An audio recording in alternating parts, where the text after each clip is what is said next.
नमस्कार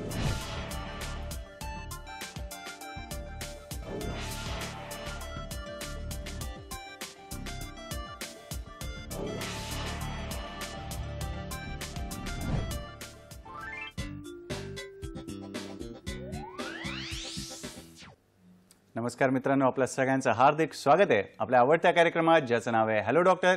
मी डॉक्टर निखिल विद्याहरेंद्र शासने आपल्या सगळ्यांचं हार्दिक स्वागत करतो। मित्रांनो, तुम्हाला माहितीच आहे की हॅलो डॉक्टर हा एक प्रायोजित कार्यक्रम आहे।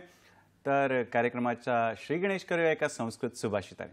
सुभाषित असं आहे, जिव्हे प्रमाणम जानीहि, जिव्हे प्रमाणम जानीहि, भोजने भाषणे अपीच, भोजने भाषणे अपीच, अतिभुक्ति अतिवोक्ति, अतिभुक्ति अतिवोक्ति, स अद्य प्राण अपहारिणी, स अद्य प्राण अपहारिणी।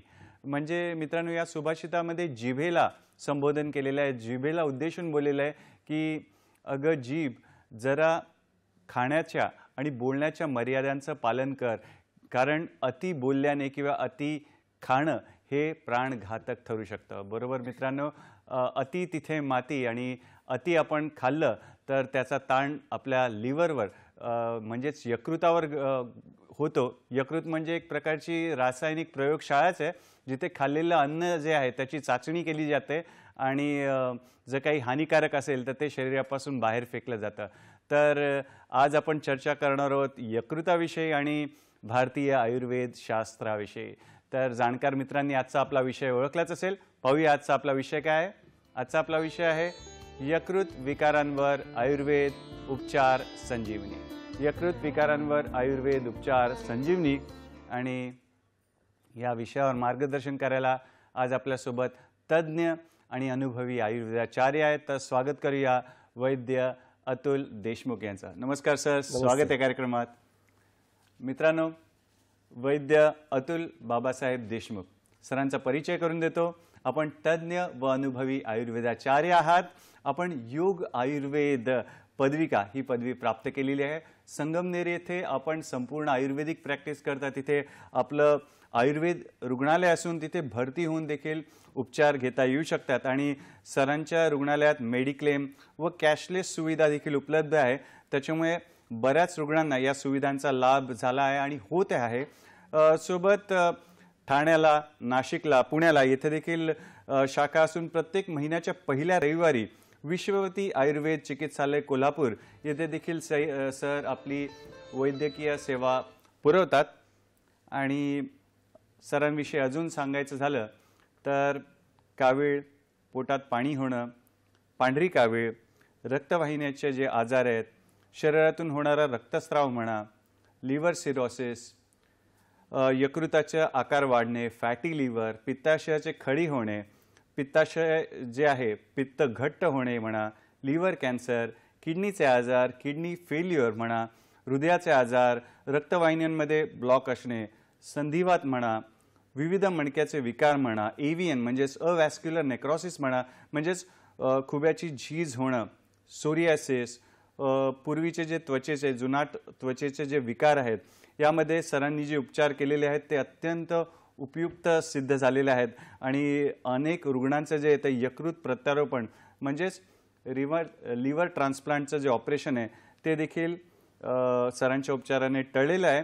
सोबत पित्ताशयात खडे असणाऱ्या अनेक रुग्णांना त्यांच्या उपचाराचा लाभ झालेला आहे, आणि अनेक रुग्णांचं जे आहे पित्ताशयाचं जे शस्त्रक्रिया असते, गॉल ब्लॅडर काढणं ज्याला आपण म्हणतो, ती शस्त्रक्रिया सरांच्या उपचाराने टळलेली देखील आहेत। तर असे तज्ञ व अनुभवी आयुर्वेदाचार्य आज आपल्या सोबत आहेत। तर मित्रांनो, कार्यक्रम आपला आहे, आम्हाला तुम्ही खूप आवडता।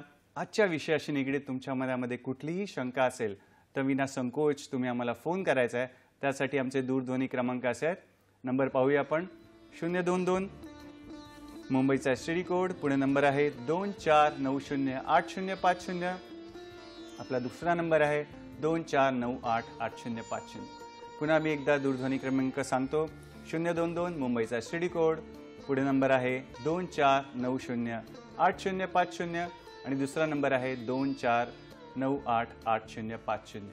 समजा जर आमचा दूरध्वनी बिझी आला तर तुम्ही आम्हाला ईमेल देखील करू शकता, hello doctor2026 2026@gmail.com म्हणजेच hellodoctor2026@gmail.com वर ईमेल करून तुमचा प्रश्न, कार्यक्रम कसा वाटतोय आणि आमचे जे डॉक्टर बंधू आहेत ते देखील आम्हाला या ईमेलद्वारे संपर्क साधू शकतात. आणि जर फोन केला तर आपल्याला त्या 3 गोष्टींचं पालन करायचं आहे. नेहमीची आग्रहाची विनंती आहे.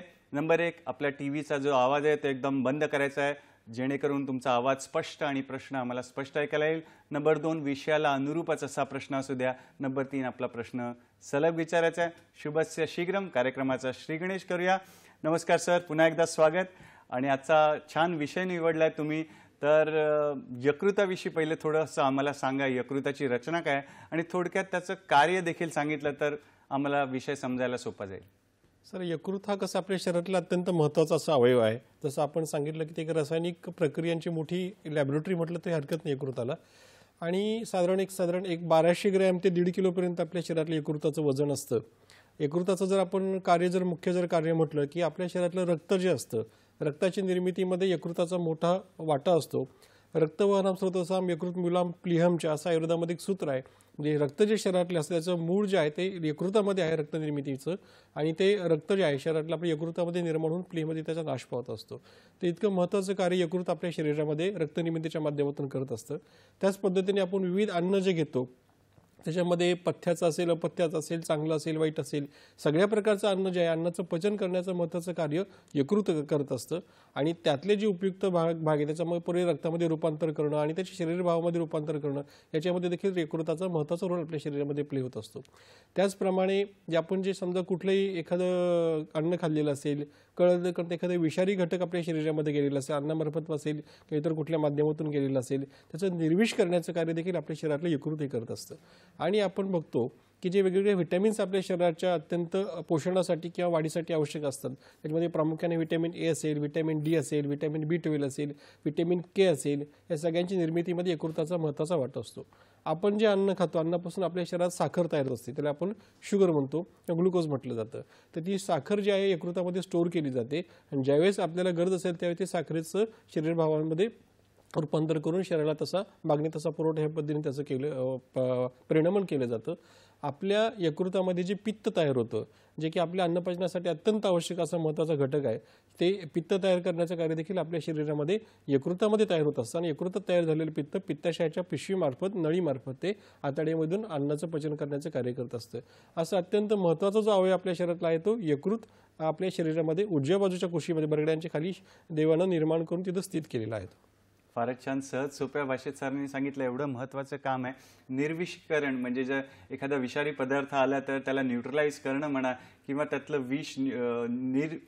विषीकरण करणं त्या पदार्थाचं. म्हणजेच विमानतळावर जशी आपली चेकिंग होते, तपासणी होती, तशाच स्वरूपाचं काम लिव्हर आतमध्ये येणाऱ्या अन्नाच्या विषयी करत असतं. सर, आणि यकृतांच्या विकाराविषयी म्हटलं तर साधारणपणे कुठले विकार जास्त प्रमाणात बघायला मिळतात किंवा आढळून येतात त्याविषयी देखील आम्हाला सांगा. असं आहे सर की आता यकृताचे विकार जर आपण म्हटलं तर प्रामुख्यानं सगळ्यांच्या नजरेसमोर आपल्या डोळ्यासमोर येतो तो पहिला असतो तो म्हणजे कावीळ असते. कावीळ झालं, पोटामध्ये पाणी निर्माण होणं असेल किंवा मग पित्ताशयामध्ये खडे होणं असेल, यकृताचा आकार वाढणे हेपेटोमॅगॅली ज्याला म्हटलं जातं, यकृताचा आकार बारीक होऊन त्याला लिव्हर सिरोसिस म्हटलं जातं.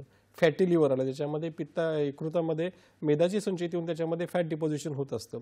त्याच पद्धतीनं स्टिओटोसिस एक नावाचा यकृताचा वेगळा प्रकार एक आणखी आजाराचा एक आपल्याला बघायला मिळतो.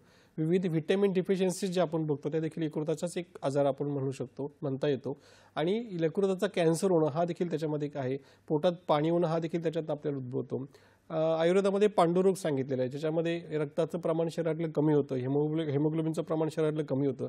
त्याचं देखील आपल्याला यकृताच्या जी काही कार्य आहेत, यकृताच्या कार्यांमध्ये बिघाड झाल्यामुळे होणारा आजार म्हणजे पांडुरोग असतो. अशी विविध जी कार्य आहेत ती आणि विविध आजार जे आहेत ते आपल्याला यकृताच्या बिघाडामुळे निर्माण होत असतात शरीरामध्ये.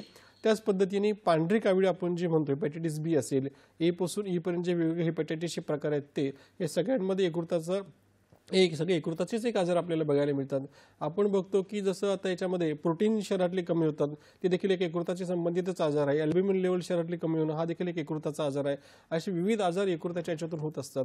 विविध रक्तवाहिन्यांचे आजार, विशेषतः एसोफेजियल व्हायरसिस सारखा आजार असेल त्याच्यामध्ये जठराच्या ठिकाणी असलेला जो काही आपला अन्ननलिका आणि जठराचा सांधा जो असतो तिथल्या ज्या काही रक्तवाहिन्या असतात तर त्या फुटून रक्तस्राव होऊन रक्ताची उलटी वगैरे याच्यामध्ये होत असते. अशा प्रकारचे आजार होण्यामध्ये देखील यकृताचाच एक महत्त्वाचा वाटा असतो. म्हणजे विविध आजार जे आपण बघतो, रक्ताशी संबंधित जो कुठल्याही शरीरातला आजार जर असेल तो यकृताचीच त्याचं मूळ असतं असं आपल्याला प्रामुख्याने बघायला मिळतं. फारच छान. सहज सोप्या भाषेत सरांनी सांगितलं रक्त आणि यकृत म्हणजेच आपलं लिव्हर याचा संबंध काय, शिवाय आपल्याला दाखवायलाच आजार समजावा यासाठी त्याचे फोटोज देखील स्लाइड्स देखील आपण पाहिले. तर सखोल जाऊया, एक एक आजाराविषयी चर्चा करूया. तर सर्वात पहिले आपण समजून घेऊया की हे यकृताचे जे विकार आहेत ते होण्यामागची कारणं काय काय असू शकतात. कृपया सर ते आम्हाला सांगा. यकृताचे आजार होण्याच्या जर प्रामुख्याने कारणं जर आपण बघितली तर एक आपलं चुकीचं लाईफस्टाईल त्याचं एक सगळ्यात प्रमुख कारण आहे. चुकीचं खाणं पिणं, विशेषतः तिखट, आंबट, आंबवलेलं अतिरिक्त प्रमाणात जास्त प्रमाणात खाणं. त्याच पद्धतीने दिवस म्हणजे दिवसा जेवण केले की लगेच झोपणं, शौचालय वगैरे व्यवस्थित साफ न होणं, शौचालय आलेली लगवेल आलेली असताना ती दाबून धरणं, हे देखील त्याच्या काही कारणांमध्ये मोडतं. कारण शरीरातले मळ उष्णता ही सगळी आपल्या मळावाटे बाहेर पडत असते आणि ती यकृतात तयार होणारं पित्त देखील मळावाटे बाहेर पडत असतं. शौचालय आलेले जर आपण गेलो नाही तर त्यातनं ते पित्त शरीरात असं साठून त्यातनं यकृताचे विविध आजार निर्माण होऊ शकतात. अशी त्याच्यामध्ये प्रामुख्याने आपल्याला काही कारणं बघायला मिळतात. त्याचप्रमाणे जर समजा आता कॅन्सरसारखा आजार असेल तर कॅन्सरसारख्या आजारामध्ये कुठं समजा पोटामध्ये जर कॅन्सर असेल, आतड्याचा कॅन्सर असेल तर तो कालांतराने यकृतामध्ये जाऊन तो लिव्हर कॅन्सरचं एक कारण ठरू शकतं. अशी विविध कारणं आपल्याला यकृत विकाराची बघायला मिळतात. कुठले काही जर इन्फेक्शन झालेलं असेल, समजा आपण एखाद्या कसं असतं तर हिपॅटायटिस बी सारखा प्रकार जर आपण घेतला त्याच्यामध्ये फिकोरल रूट असतो. मलिन अन्न खाणं, चुकीचं दूषित अन्न खाणं, खराब अन्न खाणं किंवा खराब अन्नाला आपण एक्सपोजर होणं, अशा पद्धतीचं जर अन्न जर आपलं सेवन केलं तर त्यातनं देखील हिपॅटायटिस बी सारखा प्रकार यकृताचा आजार निर्माण होऊ शकतो. त्याचप्रमाणे विविध इन्फेक्शन्स जर आपल्या समजा इन्फेक्टेड ब्लड जर चुकून संपर्क आला त्याचा तर त्याने देखील आपल्याला यकृताचे विविध आजार शरीरामध्ये निर्माण होऊ शकतात. तर प्रामुख्याने यकृताच्या आजारांचं जर आपण बघितलं तर ही आपल्याला प्रामुख्याने कारणं बघायला मिळतात. त्याचप्रमाणे काही काही लोकांना कसं असतं की एखादा मोठा ताप अगोदर येऊन गेलेला असतो, जसं की टायफॉइड असेल, मलेरिया असेल, कावीळ असेल अगोदर झालेली, किंवा गोवर कांजण्यासारखा आजार असेल, हे जर लहानपणी काही काही जणांना होऊन जातात किंवा तरुण नंतर देखील होतात. तर ह्या तापांमध्ये काय होतं की जी उष्णता शरीरामध्ये निर्माण होते ती उष्णता प्रामुख्याने आपल्या शरीरामध्ये यकृतामध्ये साठवली जाते आणि प्लीहेमध्ये साठवली जाते आणि कालांतरानं हीच उष्णता विविध उष्णतेच्या आजारांच्या रूपाने त्या व्यक्तींना त्रास देत असते. म्हणजे आम्ही आता प्रॅक्टिसमध्ये बघतो सर की एखाद्या बरीच मुलं येतात आमच्याकडे, तरुण मुलं येतात की त्यांना चेहऱ्यावर पिंपल्स वगैरे बऱ्यापैकी आलेले असतात किंवा मुलींमध्ये पाळीच्या तक्रारी बऱ्याच वेगळे उद्भवतात. काही मुलांमुलींमध्ये कावीळ तरुणपणामध्ये बघायला मिळते. तर याचं आम्ही डिटेल हिस्ट्री जर घेतली तर असं आढळतं की त्यांना लहानपणी कधी गोवर कांजण्या होऊन गेलेल्या आहेत किंवा कावीळ काही काही जणांना लहानपणी होऊन गेलेली असते आणि त्याची बीजं त्या आजाराच्या शरीरामध्ये तशीच राहिल्यामुळं तर ती नंतर त्यांना हे तरुणपणामध्ये पित्ताचं वय जे असतं आणि त्या काळात पित्तकर खाणं पिणं, जसं आपण तिखट, आंबट, खारट, आंबवलेलं जास्त खाणं असं जर झालं त्यांना ह्या पद्धतीने हे आजार निर्माण होऊ शकतात. याचं एक छोटंसं एक दाखला मी आपल्याला देतो की आपण हरळ बघतो तर समजा पावसाळा आलं की हरळ एकदम तरारून फुटते, भरपूर वाढते आणि एकदा पाऊस संपला की हरळ एकदम वाढून सुकून जाते. असं वाटतं की आपल्याला वाटतं की हरळ नष्टच झाली तिथल्या जमिनीवरची, पण परत तिला पाणी मिळालं की परत तरारून फुटते. सेम आजारांचं शरीरामध्ये असतं. आजार जर कुठला आपल्याला एखादा होऊन गेलेला असेल लहानपणी देखील, त्याची बीजं जर शरीरामध्ये तशीच जर राहिली कालांतराने त्याने योग्य ते खत पाणी मिळालं चुकीचे खाण्यापिण्याच्या वागण्याच्या माध्यमातून तर ते नंतर तरुणपणामध्ये किंवा जेव्हा तेव्हा त्या योग्य ते कारण मिळेल शरीरामध्ये ते विविध आजार ह्या पद्धतीने निर्माण शरीरामध्ये करू शकतात. अशा जी प्रामुख्याने काही कारणं आपल्याला यकृत विकारांची बघायला मिळतात. फारच छान. सहज सोप्या उदाहरण देऊन सरांनी आपल्याला समजवलेलं आहे. सोबत दूषित अन्न आणि दूषित रक्तांमुळे हे महत्त्वाचं कारण देखील सरांनी सांगितलेलं आहे. तर आजच्या विषयाशी निगडीत तुमच्या मनात काही प्रश्न असेल तर आम्हाला जरूर ईमेल आणि फोन करून तुम्ही कळवा. तुर्तास वेळ झाली एका छोट्याशा विश्रांतीची. पाहत राहा आपला आवडता कार्यक्रम हॅलो डॉक्टर, फक्त आणि फक्त दूरदर्शनच्या सह्याद्री वाहिनीवर, प्रत्येक घरासाठी, घरातल्या प्रत्येकासाठी.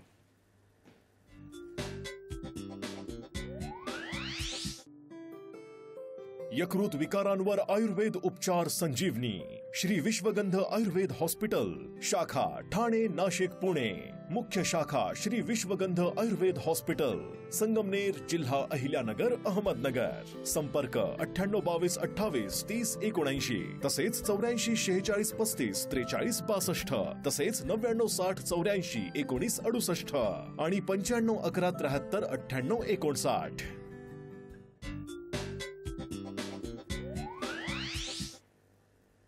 विश्रांतीनंतर पुन्हा एकदा आपलं स्वागत आहे आपल्या आवडत्या कार्यक्रमात ज्याचं नाव आहे हॅलो डॉक्टर. आणि आज आपली चर्चा सुरू आहे की यकृताचे जे विकार आहेत त्याच्यावर आयुर्वेद उपचार कसे संजीवनी म्हणून काम करतात याविषयी आजचा आपला विषय आहे. आणि या महत्त्वपूर्ण विषयावर आपल्याला मार्गदर्शन करतात तज्ज्ञ आणि अनुभवी वैद्य अतुल देशमुख सर. आणि सरांच्या रुग्णालयातले अनुभव किंवा वेगवेगळी जर माहिती हवी असेल तर संकेतस्थळ आहे www.vishwagandhaayurved.com www.vishwagandhaayurved.com. सर, तुम्ही आम्हाला कारणाविषयी सांगितलात, यकृत विकारांची कुठली कारणं असू शकतात. आणि सर्वप्रथम तुम्ही आम्हाला काविळ्याचा फोटो दाखवला, तर काविळीची काय काय लक्षणं आहेत, काविळीचे काय प्रकार आहेत आणि रुग्णांचा अनुभव देखील आम्हाला ऐकायला आवडेल. काय सांगणार सर? तर सर, कावीळ जर म्हटलं आपण तर प्रामुख्याने कावीळीचे एक दोन प्रकार याच्यात आयुर्वेदशास्त्रामध्ये वर्णन केले आहेत. पहिला आहे तो बहुपित्त कामाला आणि दुसरा असतो तो रुद्धपत कामाला. आता बहुपित्त कामालामध्ये पुन्हा बहुपित्त कामाला झाली, हाली हे झालं, लोडर झालं किंवा त्याला हालिमिक म्हटलं जातं, असे एक ते. आणि त्याचे उपप्रकार त्याचे कुंभकामाला एक असे एक प्रकार त्याच्यामध्ये उपप्रकार त्याच्यामध्ये मोडतात. त्याच्या लक्षणानुसार हे प्रकरण त्याच्या प्रकारांचं वर्गीकरण केलेलं आहे. आपण याचा जर आधुनिक शास्त्रानुसार जर याचा जर विचार केला काविळीचा, तर त्याच्या प्रामुख्याने pre hepatic jaundice, hepatic jaundice, post hepatic jaundice असे वेगवेगळे प्रकारांत याच्यानुसार याचं वर्णन केलेलं आहे. तर प्रत्येक प्रकाराचं जे आपण आहे ते वैशिष्ट्य वेगळं वैशिष्ट्य आहे, त्याची कारण मीमांसा वेगळी आहे, उपचार पद्धतीमध्ये जरा थोडे थोडे बदल त्याच्यामध्ये येत असतात. तर पहिला जो प्रकार आहे तो आहे म्हणजे प्री हिपॅटिक जॉन्डिस, दुसरा हिपॅटिसोल्युलर जॉन्डिस आणि तिसरा असतो पोस्ट हिपॅटिक जॉन्डिस किंवा त्याला आपण ऑब्स्ट्रक्टिव्ह जॉन्डिस देखील म्हणू शकतो. हा जो पहिला जो प्रकार आहे प्री हिपॅटिक जॉन्डिस, याच्यामध्ये काय होतं की ज्या आपले रक्त जे असतं तर रक्तवाहिन्यांचं हिमोलायसिस त्याच्यामध्ये व्हायला लागतं. म्हणजे त्या रक्तवाहिन्या आपल्या रक्त जे आहे रक्तकणांचं हिमोलायसिस होऊन त्यातनं मग कावीळ त्यात निर्माण होत असते. आता याचं जर आपण कारण जर बघितलं तर प्रामुख्यानं थोडंसं स्पायसी किंवा तिखट जास्त खाणं, चमचमीत जास्त खाणं, तळलेले मिरची वगैरे पदार्थ आहारामध्ये जास्त असणं, मिठाचं प्रमाण आहारामध्ये जास्त असणं, असं थोडंसं उष्णता वाढवणाऱ्या गोष्टी जर याच्यामध्ये नियमितपणे आहारात जर असतील, किंवा काही काही लोकांमध्ये कसं असतं की मद्यपानाची सवय असते आणि मद्यपानाचं प्रमाण जर जास्त झालं त्याने देखील ह्या पद्धतीने, कारण मद्य जर म्हटलं तर मद्यामध्ये उष्णता जास्त असते आणि त्याच्यामुळे यकृतामधली उष्णता वाढून ह्या पद्धतीने ही प्रीहिपॅटिक जॉन्डिस त्यातून निर्माण होऊ शकते. तर याच्यामध्ये असं आहे की कावीळचं प्रमाण याच्यामध्ये वाढतं, म्हणजे थोडा शारीरिक थकवा असतो, अंग पूर्ण पिवळं पडतं, शौचालय लघवीला जरा पिवळी व्हायला प्रामुख्याने लघवीचा रंग एकदम डार्क पिवळा होतो. आणि जर कावीळचं प्रमाण जास्त असतं लघवी त्यातनं लाल देखील बऱ्यापैकी डार्क ब्राऊन किंवा लाल रंगाची लघवी याच्यामध्ये होत असते. थकवा याच्यामध्ये बऱ्यापैकी असतो, अंगाला खाज देखील त्याच्यामध्ये येऊ शकते, हातपाय दुखतात, गळाट यायला लागतो सगळा. आणि हे रक्तस्रावाची टेंडन्सी जर शरीरामध्ये अशी जर असेल तर यकृतामध्ये, आणि ते जर त्याच पद्धतीचं जर अशुद्ध हे रक्त जर शरीरामध्ये सगळीकडे फिरत असेल तर ते शरीरामध्ये देखील रक्तस्रावाची टेंडन्सी त्यातनं चान्सेस त्याच्यामध्ये वाढत असतात. मग कोणाला नाकातून रक्तस्राव होईल, कोणाला तोंडात हिरड्यांमधून रक्तस्राव होईल, असे याच्यामध्ये विविध प्रकार बघायला मिळतात. हे जर घटक रक्तातले दूषित घटक जर आपल्याला खालच्या मार्गामध्ये म्हणजे शौचाच्या जागेकडे लघवीच्या जागेकडे जर गेले तर मग शौचवाटे रक्तस्राव होणं, मूळव्याधीतला रक्तस्राव वेगळा आणि हा रक्तस्राव वेगळा असतो. ह्या रक्तस्रावामध्ये थोडं आतड्यामध्ये रक्तस्राव होऊन ते शौचवाटे बाहेर पडत असतं. आणि जो दुसरा याच्यात लघवीवाटे पण याच्यामध्ये रक्तस्राव होऊ शकतो, त्याच्यामध्ये लघवीचा रंग जरा त्याच्यामध्ये लाल व्हायला लागतो. स्त्रियांमध्ये खालच्या मार्गातून योनी मार्गातून रक्तस्रावाची शक्यता त्यातनं जास्त वाढते. अशी याच्यामध्ये विविध लक्षणं आपल्याला ह्या प्रकारच्या याच्यामध्ये बघायला मिळतात. आता हे प्रकरण सगळं जर आपण बघितलं याच्यामध्ये बेसिक काय होतं की शरीरातली उष्णता याच्यात जास्त वाढलेली असते आणि ते उष्णता वाढल्यामुळे याच्यामध्ये हा आपल्याला सगळी लक्षण समुच्चय बघायला मिळतो. तर आयुर्वेदशास्त्रानुसार याचा जर आपण विचार जर केला तर प्रामुख्यानं शरीरातली वाढलेली विशेषतः यकृतातली वाढलेली जी काही उष्णता असते, उष्णता कमी करणं हा याच्यामध्ये उपचाराचा प्रमुख भाग असतो. आता यकृत जर म्हटलं त्याच्यामध्ये रक्ताची निर्मिती आली हे आपण बघितलं, त्याच पद्धतीने आपलं जे पित्त आहे पित्त देखील यकृतामध्येच तयार होत असतं. आणि आयुर्वेदशास्त्र काय सांगतं की पित्ताचा आणि रक्ताचा आश्रय संबंध आहे. म्हणजे रक्तामध्ये जर काही बिघाड झाला तर त्याचा पहिला दुष्परिणाम पित्तावर होतो आणि पित्तामध्ये जर काही बिघाड झाला त्याचा पहिला दुष्परिणाम रक्तावर होत असतो. त्याच्यामुळं पित्तशमन करणारी चिकित्सा जी असते त्याच्यामध्ये प्रामुख्यानं करावी लागते. जेवढं पित्तशमन, आता पित्ताचे गुणधर्म जर आपण बघितलं तर प्रामुख्यानं कसं आहे की पित्तम स स्नेहम तीक्ष्ण उष्णम लघु विश्रम सरम द्रवम, म्हणजे पित्तामध्ये तीक्ष्ण उष्ण गुण असतो, उष्णता पित्तामध्ये असते आणि तीच उष्णता रक्तामध्ये मिसळल्यामुळं याच्या विविध हे पद्धतीचे कावीळ आणि हे सगळे आपल्याला त्याचे लक्षणं आणि समुच्चय सगळं बघायला मिळतो. तर ह्याच्यामध्ये प्रामुख्यानं कसं आहे की पित्त शरीरातलं कमी करणं, उष्णता शरीरातली कमी करणं हा प्रमुख भाग असतो. आता रुग्णाची जर भूक चांगली जर असेल तर याच्यामध्ये औषधानं सिद्ध केलेले काही तुप असतात त्याचं जर पान आम्ही रुग्णांना प्यायला देतो याच्यामध्ये ह्या प्रकारामध्ये. आता काही असं एक गैरसमज असतो की काविळीमध्ये तेलकट तुपकट खाऊ नये. तर तेलकट तुपकट कोणी खाऊ नये? ज्याची पचनक्षमता वीक आहे, कमकुवत आहे, त्याने तेलकट तुपकट खाऊ नये. याची भूक त्याला अजिबातच लागत नाही अशा व्यक्तीने जरूर तेलकट तुपकट खाऊ नये. परंतु याच्यामध्ये उपचाराच्या जर आपण आम्ही हे बघितलं आणि आमचा रुग्णांचा अनुभव आम्ही तुम्हाला सांगतो की ज्या रुग्णांमध्ये भूक एकदम कडकडून चांगली लागते अशा रुग्णांमध्ये विरेचन पंचकर्म करणं हा एक उपचाराचा प्रमुख भाग येतो. आणि विरेचन पंचकर्मामध्ये किंवा विरेचन म्हणजे काय करणं की जुलाब करून घेणं थोडक्यामध्ये. तर त्याच्यामध्ये विविध औषधांना सिद्ध केलेली तुपं देऊन शरीरातलं वाढलेलं पित्त सगळं कोठ्यामध्ये आणलं जातं, काविळीतलं पित्त कोठ्यामध्ये आणलं जातं आणि ते मळावाटे बाहेर काढून त्यातनं काविळीचे रुग्ण बरे होतात असा आमचा अनेक रुग्णांमधला अनुभव आहे. अर्थात ही जी गोष्ट आहे ही सगळी तज्ज्ञ वैद्याच्या सल्ल्याने करावी, ही काही घरगुती करण्यासारखा उपाय नक्कीच नाही हा. तर ह्यामध्ये एक अडुळसा नावाची एक वनस्पती असते. अडुळशाचा काढा जर ह्या लोकांनी जर नियमितपणे जर सेवन केला, थोडंसं मध टाकून किंवा खडीसाखर टाकून जराशी, त्यातनं त्यांचं काविळी कमी यायला मदत होत असते. त्याचप्रमाणे फलत्रिकादी काढा नावाचं एक औषध असतं, त्याचा याच्यामध्ये वापर करावा, त्याने देखील आपल्याला त्यातली कावीळ कमी व्हायला मदत होते. आणि जर रुग्णाची भूक जर चांगली असेल तर औषधांना सिद्ध केलेली घृत जसे की तुप जसे की कटुकादी घृत असेल याचा जर वापर याच्यामध्ये जर केला की त्यातनं जे वाढलेलं पित्त कमी होऊन न्यूट्रलाइज होऊन त्यातनं आजार बरं व्हायला मदत होते. आता अलीकडेच माझ्याकडे एक पेशंट आलेला, तर त्यांना असं होतं की काविळीचं प्रमाण बऱ्यापैकी वाढलं होतं. म्हणजे जवळपास 30-35च्या पुढे त्यांची काविळी गेलेली होती. आणि हे होतं म्हणजे थोडं आहारामध्ये पण तिखट आंबट किंवा थोडं चमचमीत ह्या गोष्टी खाण्याचं जरा होतं टेंडन्सी. आणि त्यामुळे त्यांना कावीळ ह्या पद्धतीची कावीळ होऊन त्यांना नंतर रक्तस्राव त्यातनं व्हायला लागला होता. म्हणजे नाकातून रक्तस्राव, हिरड्यांमधून रक्तस्राव अशी त्याच्यामध्ये लक्षणं आपल्याला बघायला निर्माण झाली होती सगळी. आणि मग त्यांना आपण काय केलं, ह्या पद्धतीने ट्रीटमेंट दिली. तर ट्रीटमेंटमध्ये प्रामुख्याने हे जे काही पित्त कमी करणारे उपचार जे आपण सांगितले आत्ता ते याच्यामध्ये आम्ही वापरले. काही लेप याच्यामध्ये वापरावे लागतात. विशेषतः आपलं जे जठर असतं, नंतर नाभी असते, नाभी एक पित्ताचं स्थान आयुर्वेदामध्ये वर्णन केलेलं आहे. अशा ठिकाणी पोटावर काही लेप जर लावले तर ती लेप जे काय करतात ती शरीरात वाढलेली अतिरिक्त पित्त उष्णता शोषून घेऊन त्यातनं कावीळ देखील कमी यायला मदत होत असते. आणि याचं म्हणजे आजार देखील बरं व्हायला त्यांनी मदत होते. त्याचप्रमाणे त्यांना हे पण केलं आपण म्हणजे नस्य म्हणजे औषधांना सिद्ध केलेले काही काढा असतो त्याचं नस्य नाकात सोडणं हे उपचार केला. डोळ्यामध्ये औषधी काढायचे एक 4-8 थेंब सोडायला सुरुवात केली. ह्या सगळ्या ठिकाणावरून काय होतं की जे पित्त आहे ते सगळे तिथून बाहेर पडायला लागतं. आणि सगळं केल्यानंतर जवळपास त्यांची कावीळ जी 30-35च्या पुढे गेली होती ती आता जवळ त्या एकदम नॉर्मलकडे आली ती आणि रुग्ण त्यातनं पूर्णपणे क्लिअर झालेला आहे. विशेष म्हणजे त्यांना लिव्हर ट्रान्सप्लांटचा देखील सल्ला दिला गेलेला होता. तर इतके छान परिणाम आपल्याला याच्यामध्ये प्रीहेपॅटिक जॉन्डिसमध्ये देखील आपल्या उपचाराच्या माध्यमातून मिळालेले आहेत. फारच छान. म्हणजे मित्रांनो, प्री हेपॅटिक जो जॉन्डिस असतो, प्री हेपॅटिक कावीळ जी असते त्याच्यामध्ये देखील आयुर्वेदिक उपचाराचा पर्याय आपल्याकडे असतो. तर त्याचा लाभ किंवा त्याचा विचार आपण जरूर केला पाहिजे. आणि इतर 2 प्रकार सर सांगितलेत तुम्ही की एक आपल्याला फोन आलेला आहे, मग आपण या 2 प्रकारांकडे आणि त्याच्या अनुभवाकडे वळूया. पाहूया फोन कोणाचा आहे. नमस्कार, आपलं स्वागत आहे कार्यक्रमात. कृपया आपला प्रश्न विचारा. नमस्कार, आवाज येतोय? हा नमस्कार प्रशांत दादा, आपला प्रश्न विचारा. साहेब डॉक्टर नमस्कार. हा नमस्ते साहेब कसं मला एक प्रश्न विचारायचा होता. हा हा म्हणजे आपण समजा जेवण केलं आणि जेवणामध्ये समजा किंवा काडी कचरा वगैरे असं समजा एखादं गेलं तर ते यकृतामध्ये अडकलं जातं का ते विघटनमध्ये बाहेर जातं असं प्रश्न. काडी कचरा जर गेला ना आणि तो जर मऊ असेल तर तो सगळा पचून मळावाटे एक तर तो शोषला जातो शरीरामध्ये. काडी कचरा बारीक असेल तर, केस असेल तर केस शरीरामध्ये पसला जात नाही, तो मळावाटे आहे तसा बाहेर पडून जातो. केसाची गुंतुळ असेल तर ती मात्र मध्ये अडकू शकते. पण लिव्हरमध्ये यातलं कुठलं यकृतामध्ये यातलं काहीच जात नाही. जे आहे ते आतड्यामधूनच तिथं त्याचं नष्ट केलं जातं. किंवा एकदा ते जर कडक असेल जास्त ते मग तिथं आतड्यामध्येच थांबतं, यकृताकडे जात नाही त्यातलं काहीच. नाही साहेब कसं होत माहिती डॉक्टर का मला जरा जळजळ वाटते ना आता म्हणलं काय मग काही थेरपी का काही सर्जरी करावं का बाहेर कसं जरा दिवस झाला ना. दादा हा परत एकदा सांगता का तुम्हाला काय त्रास होतो आता नंतर सांगितलेलं? जरा जडजड जरा कधी जळजळ वाटते आणि जरा असं टोचल्यावानी वाटतं ना. नाही नाही, ते काडी कचऱ्यामुळे तसं काही होणार नाही. म्हणजे त्याला काही वेगळं ऑपरेशनची वगैरे गरज नाही काही. फक्त एक हलकंसं तुम्ही काय करा, एरंडेल तेल घ्या आणि एक हा हिरडा म्हणून एक असतो जवळच्या एखाद्या औषधी दुकानामधून किंवा वैद्याकडून हा हिरडा घ्या तुम्ही.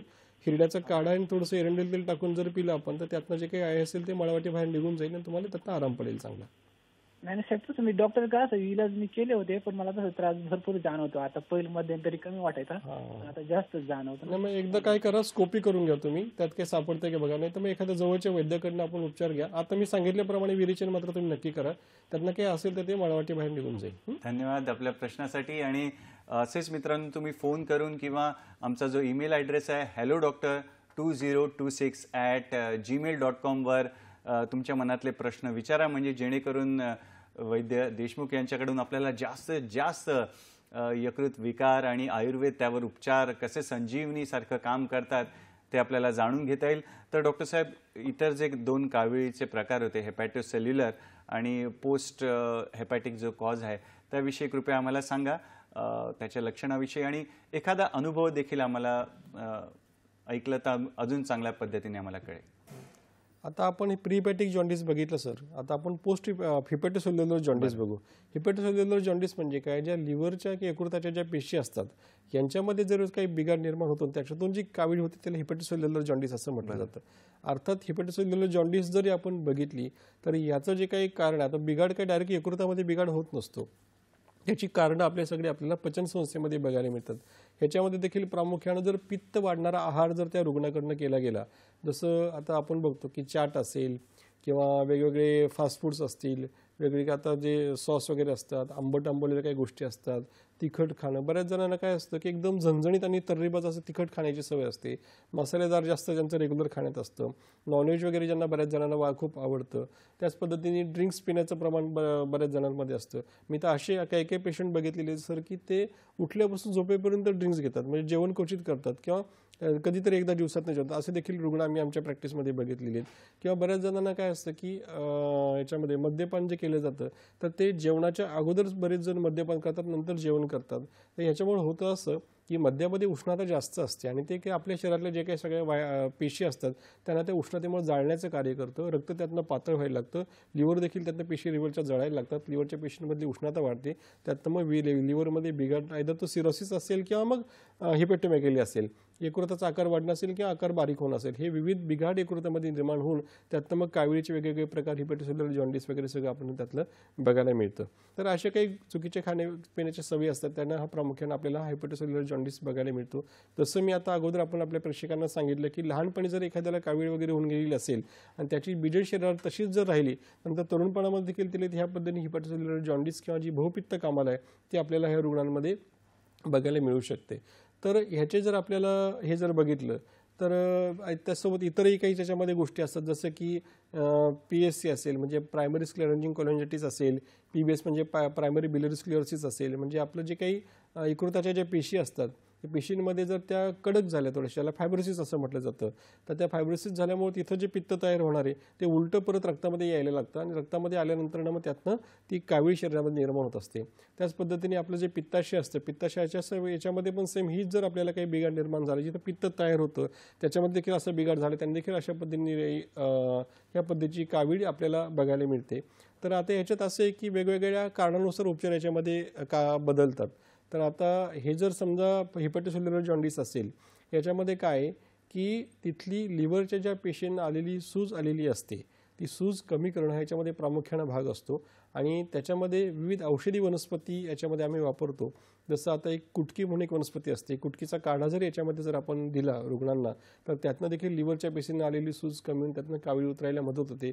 बऱ्याचशा औषधांमध्ये कुटकीचा वापर अगदी बऱ्यापैकी केला जातो कावीळच्या उतरण्याच्या औषधांमध्ये. त्याच पद्धतीने ही कुटकी जी असते ना, कुटकीचं काढ्याचं नस्य जरी केलं, नाकात जरी ते औषध सोडलं आपण, त्याच पद्धतीने कुटकीचा लेप जरी आपल्याला नाभी अस्पंतामध्ये जर दिला त्यातून देखील आपल्याला ती कावीळ उतरण्यात त्यातनं मदत होत असते. अशी याच्यामध्ये ह्या कुटकीचा परिणाम मिळतात. फलत्रिका काढा आपण आपल्या प्रेक्षकांना अगोदर सांगितला, त्याचा देखील याच्यामध्ये चांगल्या पद्धतीने परिणाम मिळतो. आरोग्यवर्धिनी नावाची गोळी असते त्याच्या देखील याच्यामध्ये चांगला रोल प्ले होतो. आता आरोग्यवर्धिनी कसं आहे की ज्याचा एखाद्याचा समजा यकृताचा आकार वाढलेला असेल, ज्याला आपण हिपॅटोमेगॅली म्हणतो, या हिपॅटोमेगॅलीमध्ये यकृताचा आकार वाढलेला असेल की आरोग्यवर्धिनी चांगल्या पद्धतीने रोल प्ले करते. याचं एक मी आपल्याला एक उदाहरण आपल्या प्रेक्षकांना सांगू इच्छितो. तत्पूर्वी सर एक आपल्याला फोन आलाय तो घेऊया आणि मग उदाहरणाकडे वळूया. चालेल चालेल. सांगलीहून आपल्याला फोन आहे, मारुती दादांचा फोन आहे. नमस्कार मारुती दादा, आपलं स्वागत आहे कार्यक्रमात. कृपया आपला प्रश्न विचारा. सर कसं आहे माहितीये काय? हो बोला बोला सर. हा, ओपन सर्जरी 1 वर्ष 14 महिने झाले माझी ओपन सर्जरी होऊन. कसली सर्जरी झालेली? हा, ओपन सर्जरी हॉल बद्दल आता. Open heart surgery. ओके. हा बरं, बोला ना. मग ते पोट गत म्हणजे कसं व्हायला, जेवल्यानंतर ते गत होते, त्याच्या अगोदर बी गत होते, टॉयलेट जाऊन आलं तरी पण ते असं गच्च म्हणजे काय ते बसायला येत नाही, एवढं गच्च तेवढी कशामुळे होत असेल?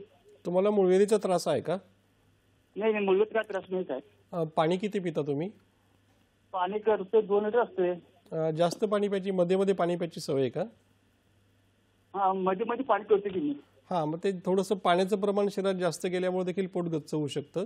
आणि जर जेवणाच्या वेळा अनियमित असतील, कोरडं अन्न जर खाण्यात जास्त असेल त्याने देखील पोट गच्च होऊ शकतं.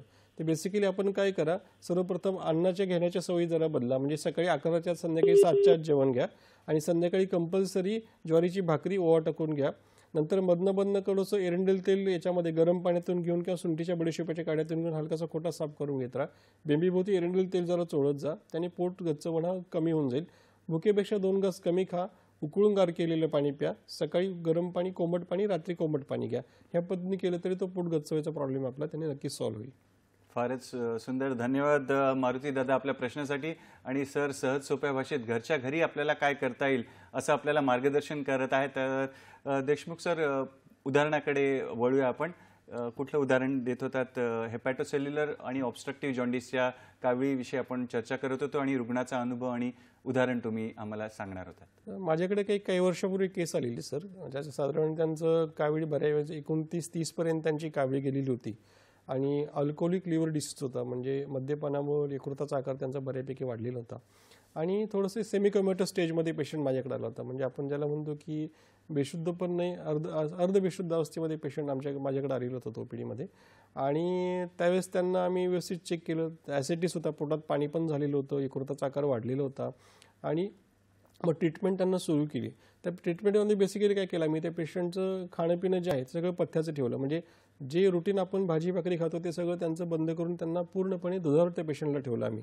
आता दूध हे जे काय आहे ते आयुर्वेदानुसार पूर्णान्न आहे आणि जे काही समजा मद्याचे गुण असतात त्याचे सगळे विरुद्ध गुण आपल्या दुधामध्ये बघायला मिळतात. त्याच्यामुळे मद्याला न्यूट्रलाइज करायचं काम, त्याचे दुष्परिणाम नष्ट करायचं काम दूध शरीरामध्ये करत असतं. मग पेशंटला पूर्णपणे दुधावर आम्ही ठेवलं. जवळपास पेशंट तो 6 महिने दुधावर होता आणि त्यांना नंतर आम्ही थोडंसं मग साळीच्या लाह्या, भाजलेल्या तांदळाचा भात, मनुके, डाळिंब, अंजीर असं थोडं काळी खजूर वगैरे नंतर खायला परवानगी दिलेली आणि त्यासोबत त्यांना पोटातनं औषधं सुरू केलेली. मेन पथ्य आणि औषध या पद्धतीने सुरू केलं. पेशंट आपल्याकडे ॲडमिट होता, जवळपास पेशंट 1-1.5-2 महिने ॲडमिट होता आपल्याकडे आणि विशिष्ट लेप देखील त्यांना आपण तिथं मग पोटाला लावायला सुरुवात केली त्या दरम्यान आणि काही औषधं पोटात सुरू केली. जसं आता आपण सांगितलं की अगोदर की आरोग्यवर्धिनी निगोळी असेल तर ही लिव्हरचा आकार वाढून त्या पद्धतीने जर कावीळ झालेली असेल त्याच्यामध्ये आरोग्यवर्धिनीचा रोल चांगल्या पद्धतीने प्ले होतो. आरोग्यवर्धिनीचा आम्ही त्यांना वापर सुरू केलेला. फलत्रिकादी काढा नावाचं औषध, ते औषध त्यांना आपण वापर सुरू केलेला. म्हणजे लिव्हरला आलेली सूज घालणारे जे काही औषधं आयुर्वेदामध्ये वर्णन केली आहेत त्यांचा वापर आम्ही त्याच्यामध्ये करून त्यातनं त्यांची कावीळची जवळपास 29-29.5 पर्यंत गेलेली होती. ती डिस्चार्जच्या दरम्यान अगदी 3-3.5 आलेली. नंतर पुढे उपचारामध्ये तो पेशंट पूर्णपणे बरा झालेला. विशेष म्हणजे ह्या पेशंटला देखील लिव्हर ट्रान्सप्लांटचा सल्ला दिलेला होता. तो देखील आपल्या ह्या उपचाराच्या माध्यमातून पूर्ण क्लिअर झाला. आता त्यांची ट्रीटमेंट बंद करून बरीच वर्ष झाली आणि त्यांना परत त्यानंतर आजतागायत कुठला काही त्रास नाही. त्यांच्या माझे मध्ये संभाषण देखील होत असतं. तर आमच्याकडे बरेचसे जे काही पेशंट येतात सर, त्यातले बहुतेक पेशंटला लिव्हरचे जे पेशंट असतात त्यांना लिव्हर ट्रान्सप्लांट सांगितलेलं असतं आणि ते आपल्याला यश त्याच्यामध्ये येण्याचं पर्सेंटेज खूप चांगल्या पद्धतीने आपल्या त्याच्यामध्ये आलेलं आहे. फारच छान सर.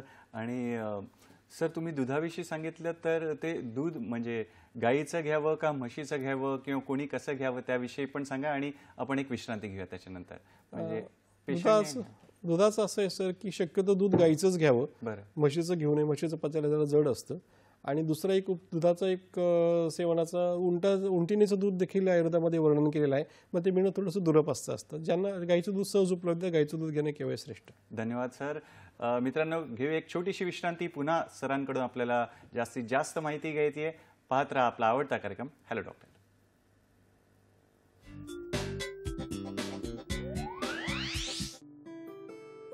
यकृत विकारांवर आयुर्वेद उपचार संजीवनी. श्री विश्वगंध आयुर्वेद हॉस्पिटल, शाखा ठाणे, नाशिक, पुणे. मुख्य शाखा श्री विश्वगंध आयुर्वेद हॉस्पिटल, संगमनेर, जिल्हा अहिल्यानगर, अहमदनगर. संपर्क 9822283079. तसेच 844645 4362. तसेच 9960841968 आणि 9511739859.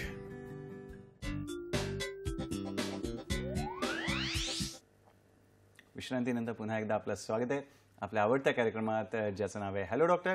आणि आज आपली चर्चा सुरू आहे यकृत विकारांवर आणि आयुर्वेद उपचार कसा संजीवनीसारखा काम करतो या यकृताच्या विकारांविषयी. आणि याविषयी आपल्याला माहिती देत आहेत तज्ज्ञ आणि अनुभवी आयुर्वेदाचार्य वैद्य अतुल देशमुख सर. तर सरांनी आपल्याला सांगितलंच आहे की मद्यपान किती हानिकारक आहे किंवा जास्त तिखट खाणं किती हानिकारक आहे आणि काविळीचे वेगवेगळे प्रकार आणि रुग्णांचे अनुभव देखील सांगितले.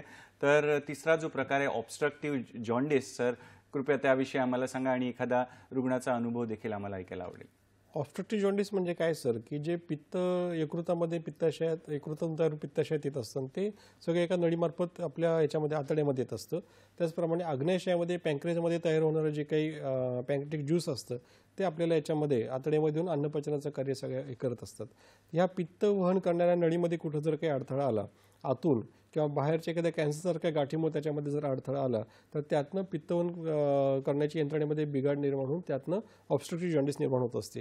याच्यात 1-2 केसेस मी शेअर करेल. एक माझ्याकडे केस आलेली, त्याच्यामध्ये पित्ताशयात त्यांच्या खडे होते, साईज थोडी मोठी होती पण त्यातनं जरा ते हे होतं, पित्ताशयाचा नळीचा मार्ग त्यातनं ब्लॉक होऊन त्यांना हे व्हायचं, अंगाला खाज खूप यायची, शौचाला त्यांना एकदम पांढरी तिळासारखी होऊन डबेल एकदम डार्क पिवळी व्हायची, थकवा आलेला होता, भूक एकदम कमी लागत होती, पोट गच्च होतं, अशी लक्षणं सगळी त्यांच्यामध्ये होती. तर त्यांना आम्ही ह्या पद्धतीने सगळे उपचार म्हणजे आयुर्वेदामध्ये त्याच्यामध्ये कसं आहे की एक इडलिंबू आपल्या सगळ्यांना माहीत असेल परिचयातलं, इडलिंबूचा थोडासा रस त्रिकटू चूर्ण घालून मध टाकून जर आणि थोडं योगक्षार टाकून जर दिला त्यातनं ह्या पित्ताशयातले खडी विरघळायला त्यातनं मदत होत असते. त्याच पद्धतीने एक ताम्रभस्म नावाचं औषध असतं, त्याची काही विविध कल्प देखील मिळतात. म्हणजे आम्ही काविळीच्या हिशोबाने वेगवेगळे औषध त्याची वेगवेगळी बनवली जातात. त्या ताम्रभस्माचा आम्ही वेगवेगळ्या कल्पांच्या माध्यमातून इतर योगांच्या माध्यमातून वापर या केसमध्ये आम्ही केला आणि फलत्रिकादी काढा आरोग्य योजने अशी औषध आपण काही लेप त्यांना सुरू केली ॲडमिट ठेवून. हे सगळं केल्यानंतर त्यांचा जो काही खडा होता त्याचा आकार कमी होऊन त्याचा पित्त होण्याचा मार्ग मोकळा होऊन त्यांची कावीळ त्यातनं बरी झाली. दुसरी एक केस माझ्याकडे आलेली ती होती, त्यांचा अँप्युला ऑफ पेटर जो आहे म्हणजे पित्त वहन करणारी पित्ताशयातली नळी आणि पँक्रियासमधली नळी यांचा जो सांधा येऊन पित्त आपल्या लहान तळ्याजवळ त्यांचा जो सांधा म्हणतो त्याच्यातून सगळं एकत्र पित्त लहान तळ्यात येत असतं. त्या सांध्याच्या ठिकाणी त्यांना एक कॅन्सरची गाठ निर्माण झाली होती छोटीशी, त्याच्यावर पित्त वहन करणाऱ्या नळीमध्ये जरासा ब्लॉक येऊन म्हणजे सगळं येत नव्हतं, पित्त काही यायचं काही येत नव्हतं.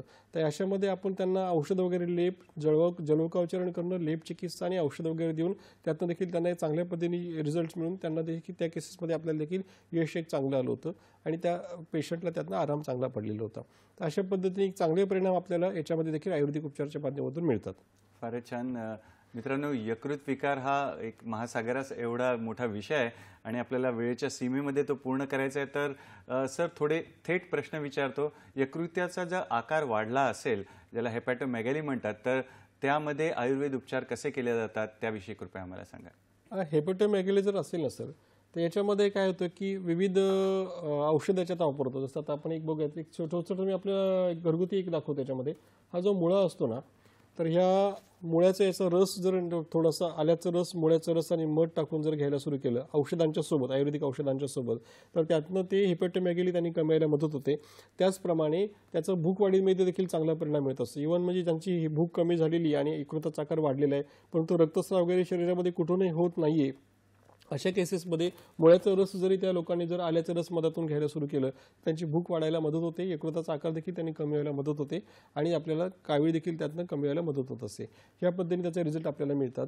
औषधं बरीच असतात, जसं आपण सांगितलं की आरोग्य योजने आहे, फलत्रिकादी काढा आहे, रक्तपाचक काढा आहे, अशी विविध औषधं याच्यामध्ये आपण वापरत असतो. ताम्रभस्माचे विविध कल्प याच्यामध्ये अल्प प्रमाणामध्ये वापरली जातात. अशा पद्धतीने याच्यामध्ये वापरले. ताप्यदिलो नावाचं एक औषध असतं, ती गोळी याच्यामध्ये चांगल्या पद्धतीने परिणाम देते आणि थोडंसं रेचन चिकित्सा याच्यामध्ये महत्त्वाची असते. आता हे जे हिरडे आहेत, हिरड्यांचा काढा जर आपण थोडासा सुरू केला, याच्यामध्ये गुळवेल आणि हिरड्याचा काढा जर घेतला, मनुका गुळवेल हिरड्याचा, त्यातनं जे वाढलेलं पित्त त्यातनं कमी यायला लागतं आणि जे काही सूज लिव्हरला आलेली सूजेचे घटक मळावाटे बाहेर पडून त्यातनं कावळी देखील उतरायला त्याच्यामध्ये मदत होत असते. तर अशा पद्धतीने याच्यात आपल्याला रिझल्ट आयुर्वेदिक उपचाराच्या माध्यमातून चांगले मिळतात. आणि एक रक्तमोक्षण उपचारामध्ये असतो, ही 50 ml ची साधी सिरिंज आहे आपली. या सिरिंजमधून जसं आता समजा यकृताचा आकार जर वाढलेला असेल तर उजव्या हाताच्या कोपऱ्यामधून जर रक्त काढलं तर त्यातनं यकृताचा आकार कमी यायला लागतो आणि प्लीहेचा आकार जर वाढलेला असेल तर डाव्या हाताच्या कोपऱ्यामधून जर रक्त जर काढलं त्यातनं प्लीहेचा आकार देखील त्यातनं आपल्याला कमी यायला मदत होत असते. हा रक्तमोक्षण उपचार याच्यामध्ये चांगल्या पद्धतीने फायदा देतो.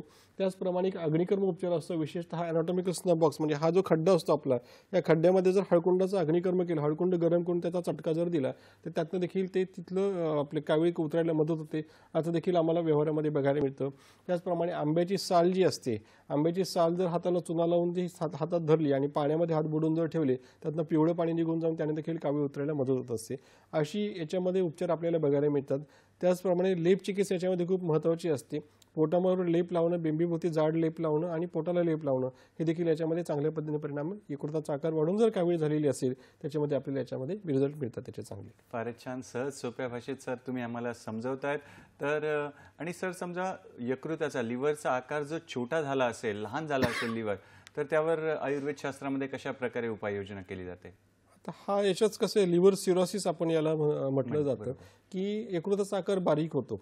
तर विशेषतः तिखट, आंबट, खारट ज्या गोष्टी यकृताच्या पेशी जाळण्याचं कार्य करतात, उष्णता शरीरातली वाढण्याचं कार्य, कुठलंही जर खाणेपिणं असेल, व्यवसाय असेल आपल्या ज्याच्यामध्ये उष्णतेजवळ ज्यांचं वारंवार काम असतं, मद्यपान जास्त प्रमाणात जर करण्याची सवय जर असेल, या सगळ्या गोष्टींमुळं यकृतातली उष्णता वाढून यकृताच्या पेशी जळून त्यातनं यकृताचा आकार बारीक व्हायला लागतो. त्याला लिव्हर सिरोसिस असं म्हटलं जातं. तर याच्यामध्ये देखील जे काही पित्त यकृतात तयार होतं ते रक्तामध्ये येऊन त्यातनं कावीळ देखील शरीरामध्ये निर्माण होऊ शकते. विविध पचनाचे आजार त्यातून निर्माण होतात.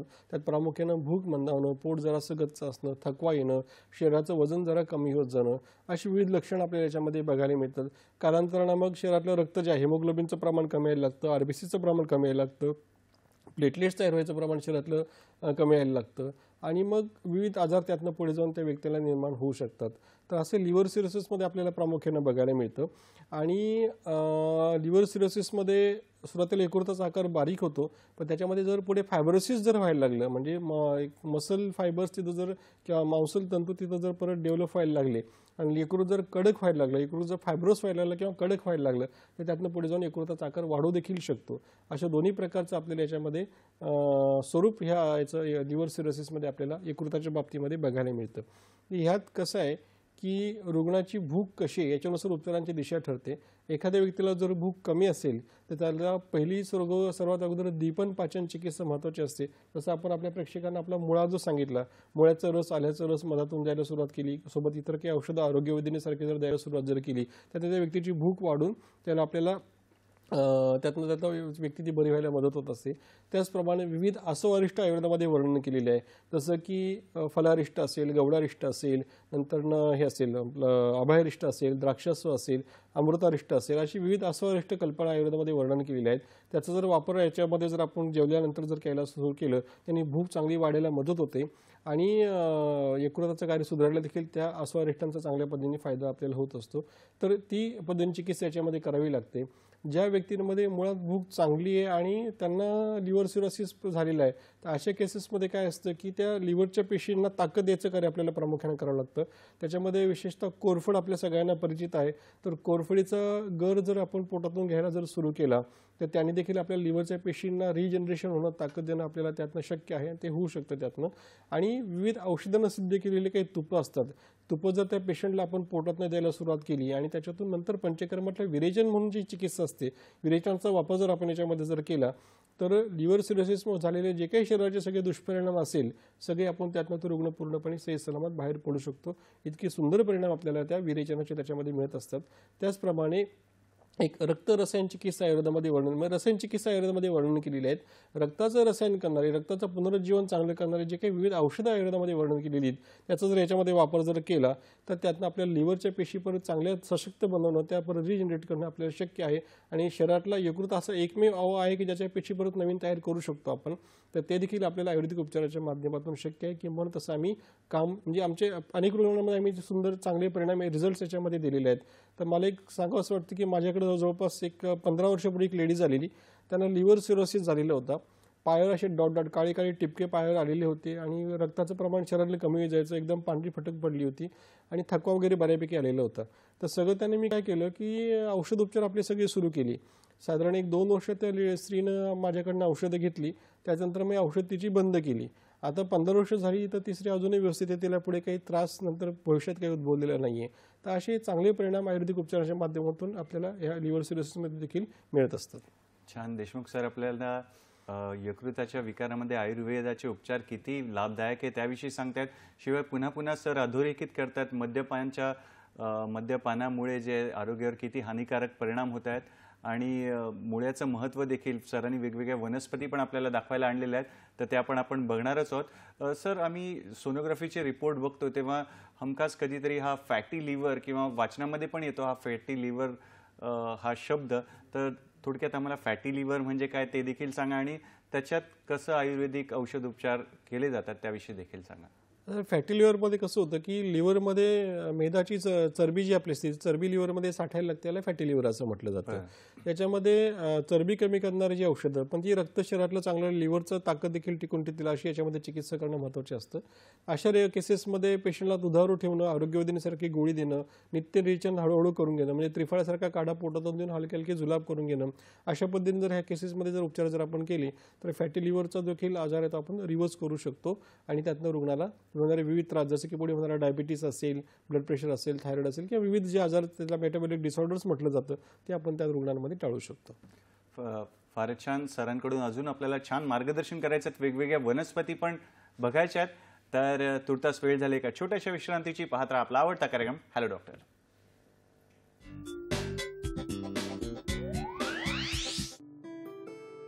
यकृत विकारांवर आयुर्वेद उपचार संजीवनी. श्री विश्वगंध आयुर्वेद हॉस्पिटल, शाखा ठाणे, नाशिक, पुणे.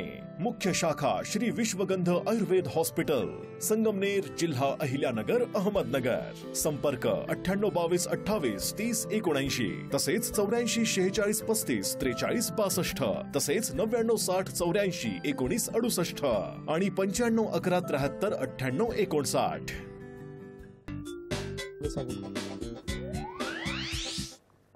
विश्रांतीनंतर पुन्हा एकदा स्वागत आहे आणि महत्त्वपूर्ण असा यकृत विकार आणि आयुर्वेद उपचार कसं संजीवन म्हणून काम करेल त्याविषयी आपल्याला तज्ज्ञ आणि अनुभवी आयुर्वेदाचार्य वैद्य अतुल देशमुख सर मार्गदर्शन करतायत. सर, वेळ कमी आणि जास्तीत जास्त ज्ञान आम्हाला घ्यायचं आहे, तर जलोदर आणि आयुर्वेद उपचार याविषयी कृपया आम्हाला सांगा आणि वनस्पती देखील दाखवा जेणेकरून जास्त आम्हाला फायदा होईल त्याचा.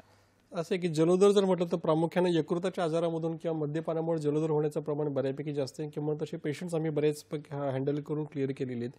बऱ्याच याच्या केसेसमध्ये लिव्हर सिरोसिसमध्ये देखील जलोदर होऊ शकतो. आग्नेय किंवा पँक्रियासमध्ये जर काही बिघाड झाला त्याने देखील जलोदर होऊ शकतो.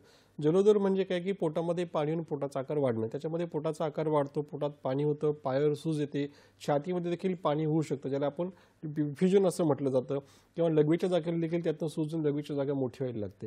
ह्या सगळ्या ज्या केसेस असतात याच्यामध्ये आपलं चयापचय प्रक्रिया सगळी बिघडलेली असते. त्यामुळे अशा पेशंट्समध्ये प्रामुख्याने पेशंटला पथ्यावर ठेवणं खूप महत्त्वाचं असतं. पथ्य म्हणजे काय? प्रामुख्याने पेशंटचं अन्न पाणी पूर्णपणे बंद केलं जातं आणि त्याला 100% दुधावर, ताकावर, कढणावर किंवा अशा योग्य त्याचं जे अन्न त्याला योग्य असेल या 3-4 पैकी किंवा पेज आपलं ह्याचं तांदूळ भाजलेल्या तांदळाचा भात वगैरे त्याला जे योग्य असेल त्याप्रमाणे ते पथ्यावर पेशंटला ठेवून मॅक्झिमम करून दुधावर पेशंट ठेवले जातात.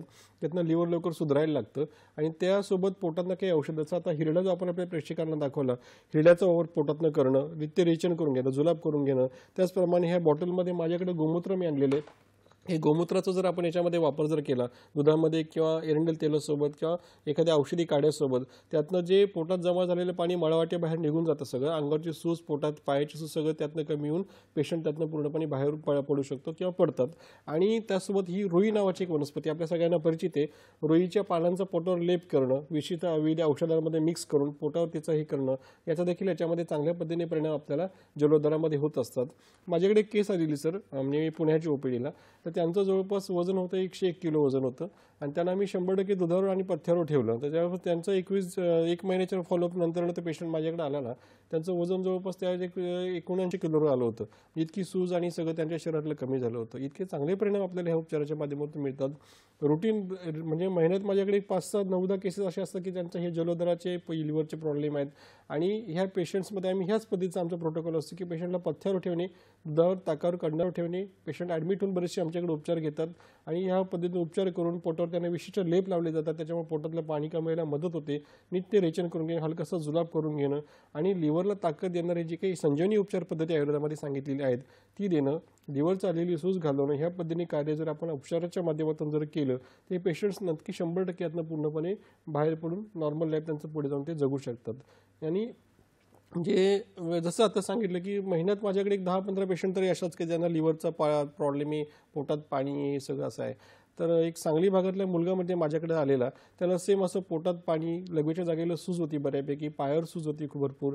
त्याला आम्ही सेम या पद्धतीने पथ्यावर ठेवलं, रेचन चिकित्सा दिली आणि मग तो मुलगा त्यातनं पूर्णपणे जवळपास 15 दिवस फक्त माझ्याकडे ॲडमिट होता. तो 15 दिवसामध्ये त्याची लगेच्या जागेची सूज, पायाची सूज, पोटातली सूज, पाणी सगळं जाऊन तो मुलगा क्लिअर झालेला आहे. आणि त्याचे उपचार बंद करून मला जवळपास 8 महिने झाले आणि तो मुलगा अजूनही सगळं व्यवस्थित, त्याला परत भविष्यात पुढे काही नंतर त्रास झालेला नाही. इतके छान परिणाम आपल्याला याच्यामध्ये आयुर्वेदाच्या माध्यमातून मिळतात. फारच छान सर. आजच्या महत्त्वपूर्ण विषयावर तुम्ही छान आम्हाला मार्गदर्शन केलं. छान वनस्पती आणि घरगुती उपचार देखील काय करता येतील त्याविषयी मार्गदर्शन केलं.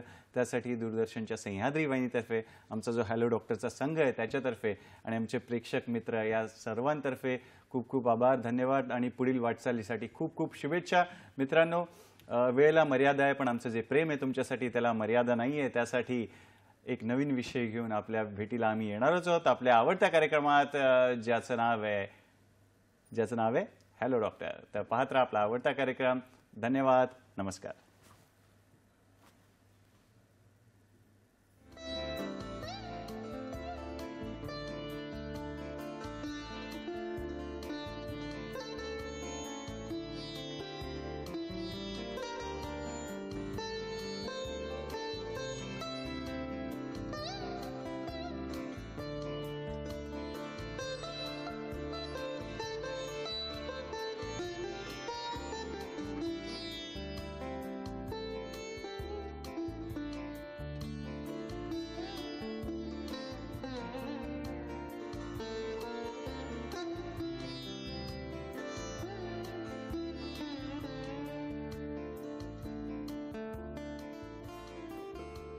यकृत विकारांवर आयुर्वेद उपचार संजीवनी.